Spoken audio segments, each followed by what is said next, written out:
Hello good morning all of you. చాలా గ్రీనరీగా ఉంది కదండి. అంటే క్లైమేట్ కూడా చేంజ్ అయ్యింది. చాలా పీస్ఫుల్గా ఉందండి. ఇదొచ్చేసి మా పాతింటి దగ్గర మల్లె చెట్టు వేసున్నానని చెప్పాను కదా. మల్లె చెట్టుకి మళ్ళీ మొగ్గలేసేసాయండి. చాలా వరకు అంటే చెట్టు మొత్తం మొగ్గలే అనమాట. చూడండి ఎంత చిన్ని చిన్ని బుజ్జి బుజ్జిగా ఉన్నాయి మొగ్గలు అనేవి. ఇవి కొంచెం పెద్ద అయ్యాక చూపిస్తాను. చూడండి ఎలా వచ్చున్నాయో.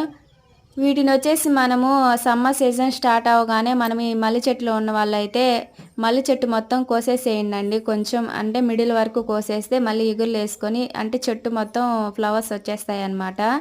అలా కోయకుండా పెట్టేసామనుకోండి అంటే కొద్ది కొద్దిగా పోస్తాయి. ఇలా మనం మిడిల్ వరకు కోసేస్తే ఇగుర్లేసుకొని వాటి మధ్యలో అంటే చెట్టు మొత్తం వచ్చేస్తాయి. మీరు ఇలా ట్రై చేయండి. ఈ టిప్ అనేది మీకు యూజ్ అవుతుంది.